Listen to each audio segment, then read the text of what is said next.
to start my comments by thanking you, Emily, for being here doing this work in the midst of what's happening so close to home. And I want to recognize this moment we're in, as actually so many members of our community are impacted by wars and violence happening close to home for them. And I also want to say I haven't quite figured out how to talk about kind of where we are with the pandemic and its impact. Sometimes I feel like we do talk about kind of the cascading effects that are still with us, and sometimes we talk about it like we're on the other side of it in some way. And however we're seeing it, I think right now is actually a really critical window for healing that would be good for us not to miss. We are still feeling the impact of our experiences, and if you have a child in school or you've had to use healthcare services recently, you are seeing significant systemic breakdowns happening. So, as we are all still trying to make sense of this, I actually really appreciate the work that the Surgeon General of the U.S., Dr. Vivek Murthy, is doing. A few months ago, he described and declared a new public health epidemic. And actually, it's an epidemic of loneliness and isolation, a lack of connection to others. And he put this in the context of the decline in social engagement that's kind of been happening for quite a while now. He mentioned from 2003 to 2020, people's average social engagement decreased from 60 minutes a day to 20 minutes a day, in large part due to how technology has changed how we interact with each other. And then the pandemic just exacerbated this trend and disproportionately affected young people. So to quote Dr. Murthy, quote, "Our epidemic of loneliness and isolation has been an underappreciated public health crisis that has harmed individual and societal health. Our relationships are a source of healing and well-being hiding in plain sight, one that can help us live healthier, more fulfilled, and more productive lives." He actually published an advisory on our epidemic of loneliness and isolation, where he lays out a framework for a national strategy to advance social connection. And I find the fact of this document like kind of amazing, but the recommendations are actually amazing too. It details the ways that individuals, governments, workplaces, health systems, and community organizations can take to increase connection. So quoting him again, "We need to intentionally build in the infrastructure we need for connection in our individual lives as well as our communities." And that is exactly what Hand in Hand does. We help all the adults in children's lives, parents, educators, mental health professionals, intentionally build in the infrastructure we need for connection. And we do this using 5 super concrete tools used in a coordinated way to build family connection plans, classroom connection plans, and the treatment plans of a huge range of professionals. And as supporters of Hand in Hand, you know what this looks like in families. And I know how the Hand in Hand tools and the community support transformed my whole experience of being a parent, despite having had access to every other parenting program out there. And I also know what it can be like when everyone in a child's life has access to the Hand in Hand tools and to the support of our community. So I spent a decade in private practice as a clinical child psychologist, and I got to be with parents in their homes as they brought this kind of connection to their children. And I got to work with those children's teaching teams to bring connection tools into the classroom. And I got to work with what are called allied professionals. So the speech language pathologists, occupational therapists, school counselors, nurses, who are part of that school community. So I have seen what it looks like when a child can have 5 minutes of special time with a parent on the playground before school, or with the speech language pathologist before heading into a session.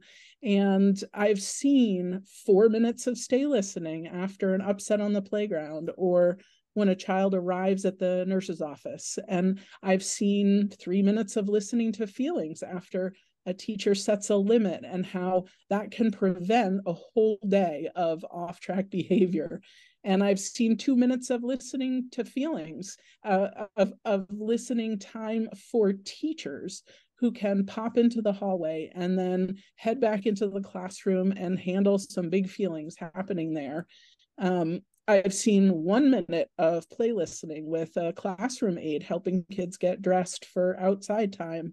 I've seen 10 seconds of play listening with a bus driver as they exchange kind of silly greetings with the students.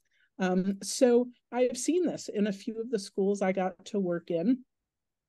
But if all schools could feel that way, if everywhere a student looked and each person they came across was able to offer some micro moment of connection where they felt seen, or where they at least knew they could tap into some connection if they needed it, life for young people would be entirely different. And that is an example of a universal public mental health intervention. That is what the Surgeon General identified as the solution, as a national strategy we're called to implement. And I'm so hopeful that we can significantly increase the people and programs who have access to this kind of coordinated and aligned support. Hand in Hand has been supporting the individual adults in a child's life for decades, but now we want to make the support available on a systems level. So it's really, I mean, it's our supporters and donors that are helping us take our place in the various systems that need us, in educational programs and parenting support groups, in university research labs. So I just want to thank you so much for being a part of the Hand in Hand community, and for your support. And now I'm really excited for you to hear about the outcomes from our recently completed pilot study that Ahava will share with us. So thanks so much. Before we get to Ahava, thank you, Maya. That it's just so helpful to have these perspectives and these anchors, and this is why we do this. We're going to hear from Judith Wides, who is the Director of Counseling at Family Support at the National Child Research Center, NCRC, in Washington, D.C. And she works collaboratively with teachers, parents, specialists to support children in becoming their most joyful, authentic selves. So kindred spirit. Judith, would you give us a little sense of your experience? Yeah, and thanks for letting me jump in. Unfortunately, I have another meeting at 2:30. So sorry, Ahava, to jump ahead of you in line. So as Molly Anderson knows, because we used to be colleagues here at NCRC, we've had a number of faculty go through the course for teachers. And I've seen this work evolve from when years ago, you know, Maya was working in private practice, and she would come and work with our teachers and families, and we would, you know, kind of get this going for certain children. We are now at a point where just this week, one of our teachers who has a child who was having a difficult time in the class, she said, you know, I think I'm going to start doing special time with him. And it was like, whoop, 360 turnaround for this little boy. It took 2 days of special time, and he felt grounded and connected and was able to sort of be himself and blossom. And you know, people are surprised, but they're actually not surprised, but they're surprised. You know what I mean? Like that a little bit of special time can go such a long way. And just spontaneously, another teacher this week also, you know, was having a challenge with a child and said, I think this kid needs special time. And so started doing that with another student in a different class. And again, like literally made a world of difference. And, you know, my fantasy is that someday all of our teachers will have the hand-in-hand training. I think we have a lot of wonderful educators who have a lot of tremendous strengths. And we were fortunate to participate in the pilot, training program. But I also want you to know that having gone through the professionals intensive myself and working in collaboration with Maya and Ava, I teach every single parent that knocks on my door for help with potty training, bedtime routines, you name it, sibling rivalry. Like, they don't know they're getting this intervention, but pretty much every family that comes to talk to me about a challenge they're having with their child, I prescribe special time, and then I hear from them, in between the special time and the play listening and all of this. It I believe it has enhanced the general mental health of our whole parent-child community. So to me, it's very powerful, very practical, and very authentic. And that's really what I wanted to share today, how it has changed my practice. It has changed the lives of all of these people here connected with our school community, even though they don't even know they were getting it. But years ago, Maya and I'll just tell this one quick story.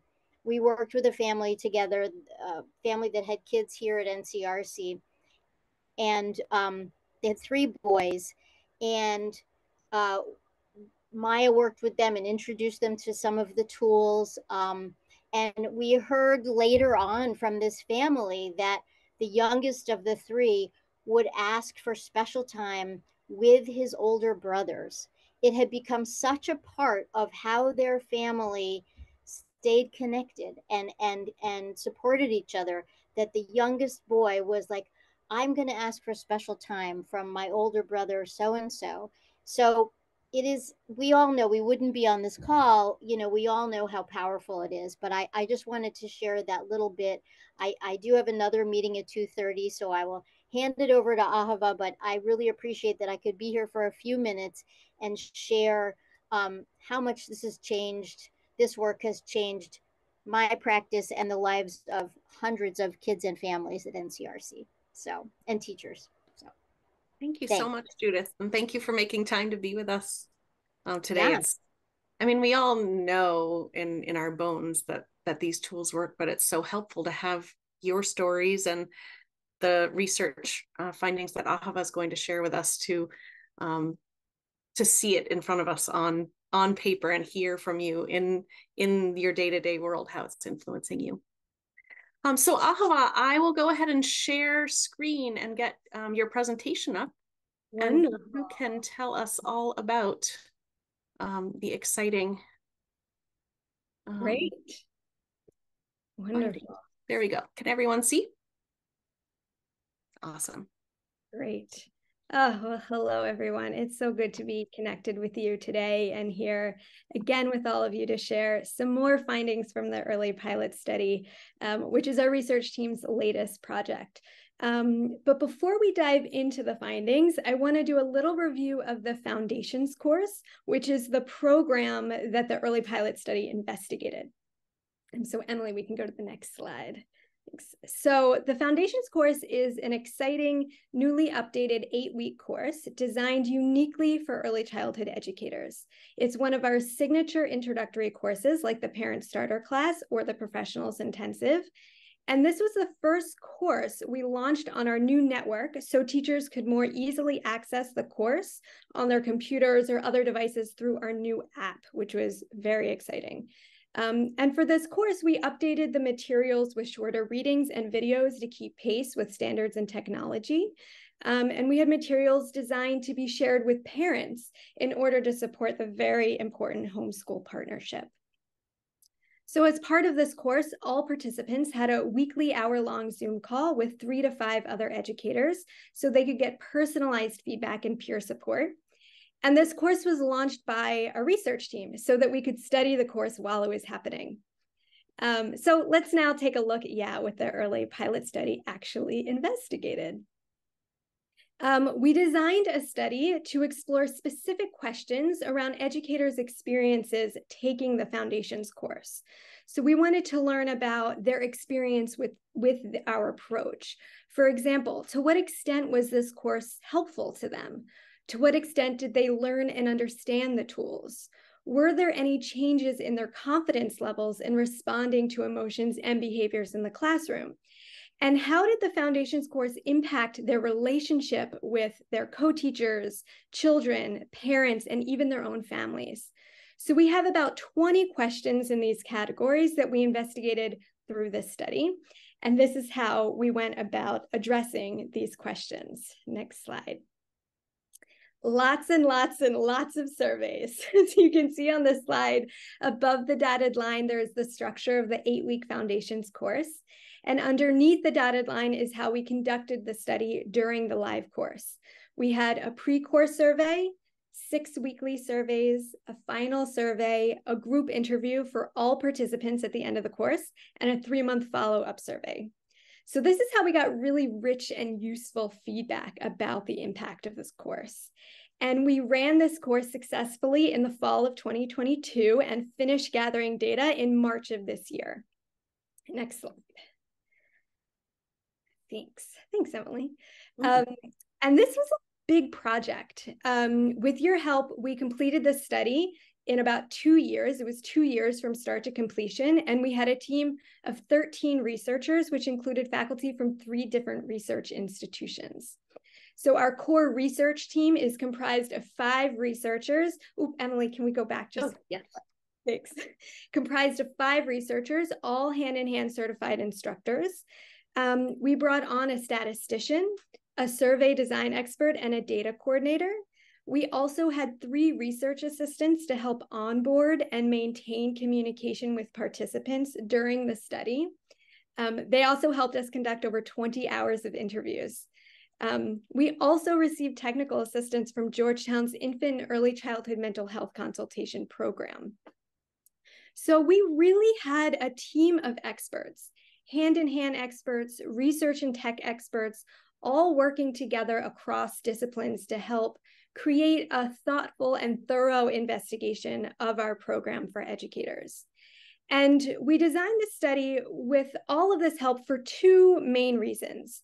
One is that we wanted a really rigorous study that could give us the rich information about participants' experiences so that we could make targeted program updates that could help us accelerate the expansion of our reach and support more early learning communities. And the second reason is we also know that in order to strengthen our professional standing in the field of early childhood education and public health, it's important for us to have rigorous studies that can be published in peer-reviewed journal and shared across disciplines. So at research conferences, with school leaders, policymakers, and even educators working on the ground in the classrooms. So this study was really quite an efficient way to strengthen relationships with other researchers and partners in the field to increase our visibility in all of these different spaces. Like Maya just mentioned, and I think Patty said at our last Fireside Chat, we're really building our own seat at the table through our research endeavors. And that's just what this early pilot study did and continues to do. Next slide. Emily, thanks. So now that we've designed the study and we ran the study and we've analyzed the data, we've now drafted about a manuscript. It's about 30 pages right now that we're editing. And we plan to publish it and share publicly as soon as possible. But before we share our findings with the broader community, we get to share it with you, our partners in the work. So here's a bit of what we found. Next slide. So starting with our participants, we had wonderful and active participants. Over 200 early childhood educators from all over the country signed up to participate. Out of those 200 educators, we enrolled 72 into the Foundations course. We had teachers from 21 different states, from small towns in Alaska to suburban communities in Texas, all the way to New York City. And we had participants coming to their mentoring calls from 5 different time zones. Next slide. And we learned so much from these amazing educators. And our analysis of the data revealed 4 major themes that I really want us to focus on today. The first theme is about a shift in lens. And what we mean by that is that we noticed educators' perspectives on emotions and the relationship between emotions and behaviors changed significantly as a result of this course. The second theme we found was about relationship benefits for educators. They reported on the benefits of their relationships with themselves, the children and the families they work with, and with their colleagues. And the third theme we identified was the real challenges that arose, the challenges to learning the tools and implementing the tools in their work. And the last theme we'll talk about today is the value of hand-in-hand listening tools in their lives. So we're going to break down each theme a little bit so we can get a taste of what educators were saying. Next slide. So we'll start with the first theme, a shift in lens. We were really heartened to find this in the data, to see just how much shifted for educators in only 8 weeks. So 78% of participants reported positive changes in their thinking about children's emotions. Educators overwhelmingly got the power of listening, and the connection comes first when responding to children. And we found this shift in lens to be true even for the educators who already had a sense of the importance of emotions. Even they reported that they were better able to recognize the healing function of emotions and the need for connection in both children and adults in their lives. Next slide. And here are some quotes from participants. My emotions have shifted pretty dramatically in that I see now and I understand better the healing powers of the emotions, the release of emotions. Another participant said, before this class, I was always open to emotions. And the biggest change for me in my parenting with emotions has been realizing that when my children are having an emotional upset, it's their brain's way of asking me for help reconnecting. That's been huge in my parenting. It's also helped me really think about other people's emotions, just everyone around me, even my husband. So this is just a small taste of how we captured a major shift in participants' thinking. Now I want to move on to our next slide to look at the second theme, relationship benefits. This one might be my personal favorite. We noticed numerous benefits to educators' relationships as a result of taking this course. Specifically, they reported on the benefits of their relationships with themselves, with the children and families in their care, as well as for their relationships with their colleagues. Next slide. So let's get into it. The relationship benefits for themselves. This showed up in a number of different ways. So we weren't sure what to call it. So we called it simply teachers feel better. And I'll show you what I mean. Educators reported feeling less rigid and reactive. They were thinking more about the expectations they set on themselves.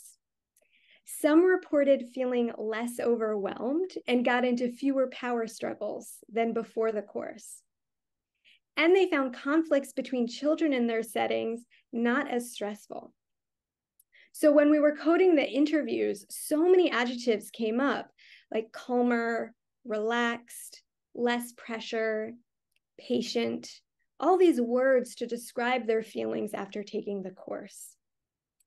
And educators also started establishing more links between their own early childhood experiences and their present experiences as teachers, which demonstrated to us an increase in self-awareness and practicing self-reflection, which is a vital skill that educators often get evaluated for, actually in education training programs, and is a critical component of hand-in-hand's approach. So it was really exciting, to say the least, to see this outcome in the data. Next slide. Let's get to some more quotes from participants. Also, we can share these slides with anyone who wants to read all the quotes on here, because there's a bunch more coming. So I'm just going to read the second one here. I am generally calm when emotions or emergencies arise, but the start of this year brought challenges like no other year. So what I knew worked just wasn't. Before I questioned so much, and although my heart wanted to, quote, save the world, my talents and brain felt like they were falling. Hand in Hand has brought a sense of calm in most any storm, both personally and professionally, with children and with parents. We have a lot of quotes like this. It was hard to choose just a couple. And this relationship benefits really for themselves are, of course, related to the benefits they had with the children in their care and the families. So let's look at the next slide, the relationship benefits for children and families. Great, thanks, Emily. So there were many examples of teachers reporting a change in their relationship with children and feeling closer to them. 87% of educators reported having more positive interactions with children as a result of this course. And 85% of educators reported an increase in confidence in supporting children during emotional moments. And we can't leave out the parents here. Educators reflected that it felt good to be able to share the tools they were teaching with parents. They reported it was easier to talk with parents about working with their children's emotions. And some educators even mentioned supplementing their parent education strategy after taking this course. Next slide. One educator mentioned the noticeable effect on a child's willingness to come into the classroom. This is a second quote. They said, you could tell it made the connection with that student feel more comfortable coming into school, following those directions a little bit more. And one of my favorite quotes, I also noticed that in this class, I'm much more generous towards the parents in my attitude. So that's working with children and families, and it brings us to the last relationship benefit, benefits with colleagues in their work setting. Thanks, Emily. 98% of educators reported that the Foundations course positively influenced their behavior at work or in other parts of their lives. There were numerous educators who mentioned that taking this course with co-teachers and other colleagues really helped them, quote, get on the same page about how to handle certain situations. Another noticeable benefit mentioned was that of learning with other educators in their cohorts. So one respondent noted that learning from colleagues was the key benefit of the course. Next slide. And one teacher said, so I'm a terrible listener and a very good problem solver. And I feel that this half hour for myself has been great training for listening, and I become a better friend and colleague. So we have a lot of data that supports this real transformation for early childhood educators in their work and personal lives.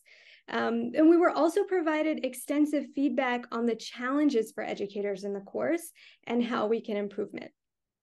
Slide. Thanks, Emily. So what we noticed is that while educators' lens were shifting in big ways, like we had just talked about, it wasn't always so easy to implement the tools properly and effectively in their setting. There was a challenge between connecting their understanding of the approach and utilizing the tools in real time with big groups of children. It was a common challenge that showed up. Another common challenge was that it was tricky to use the tools in a setting where their co-teachers and school leaders were not also trained in the approach. So teachers reported that it wasn't so easy to use tools that look different from what other teachers in their school were doing.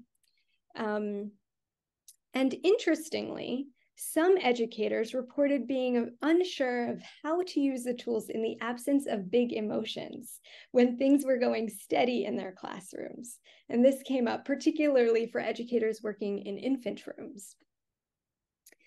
But these challenges are actually really great news for us. They're great challenges to have because we can do something about all of them.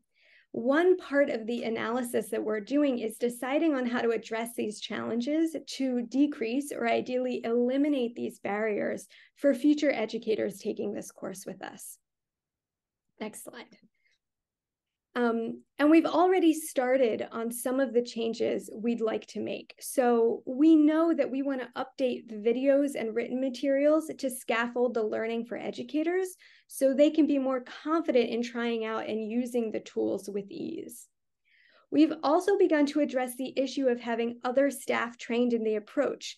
We're building partnerships with school communities so that we can run the foundations course in cohorts of educators within the same school simultaneously. So teachers can support each other more easily on the ground in real time, as well as have school leadership on board. And we're going to offer additional trainings and support for certified instructors doing the brilliant work of teaching these tools. So we do have a solid understanding of the challenges for educators in the course and the ways in which we can minimize the challenges so that ultimately our communities are getting more effective support from Hand in Hand. Next slide.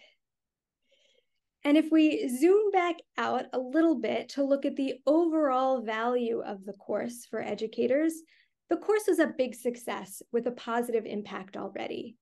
We had checked in with educators 3 months after the course ended with a survey to find out how the course was continuing to impact them and their work. Here's what we found. We found 90% of participants reported that taking the foundations course had a positive impact on their approach to working with children. 93% of educators said they would recommend this course to other early education professionals. And 97% think that the tools could be used effectively in their specific program or setting.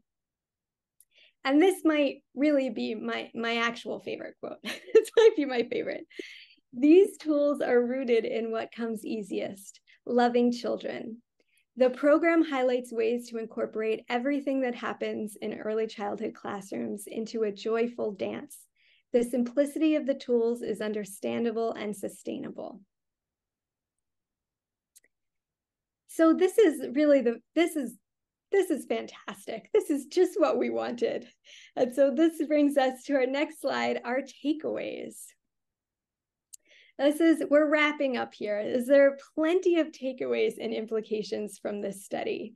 Overall, educators are feeling more confident in responding to children's emotions and behaviors rather than reacting to children's emotions and behaviors.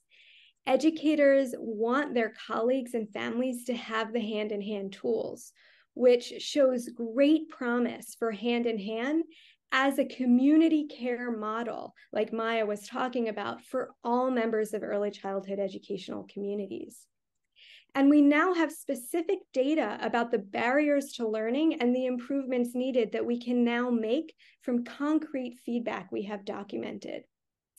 And we are also, because of this study, well positioned to be applying for evidence-based status on additional registries, which can continue to increase our visibility and access to additional schools and communities. And one last piece, we now have partnerships with researchers to be taking on more studies in the future and supporting more educational communities around the world. And that is it. The next slide. There's one more. Thank you, Emily. So that was a lot of information. That's a lot of information at once. And this is just a fraction of the learning we have from the data, and much more will be laid out in the manuscript coming soon. But before I end it, I just wanted to say again, one more big thank you from our big research team to all of you for helping make this research come to life. We absolutely could not do this without your support and cheerleading us on. It's been really quite an incredible honor to be doing this work and to be partnering with you on this project and help bring more connection and laughter and much needed healing in our communities. So thank you again for working with us on this, and we can't wait to share more about it with you in the manuscript and keep working together in the years ahead on more research projects. And Emily, with that, I'll turn it back over to you. Thank you. Oh, collective, like big woohoo coming from all of us. That's so exciting, Ava. So with just a few minutes left, Patty, do you want to just share any last thoughts or thank yous or observations about where we are and where we're going? Let me unmute you. Or you can unmute you. There we go. Thank you. My Zoom habits are not quite in place. So it's a delight to be here with you. Many of you I know very, very well, and you've been supporters and cheerleaders and movers and shakers for Hand in Hand for some of you for decades. And those of you who are new to our community, I just welcome you, and I look forward to decades with you in, here going forward. But I want to thank you for your caring. I want to thank you for continuing to believe that we can build the muscle and the community around us to get this engine rolling down the tracks towards so many homes and so many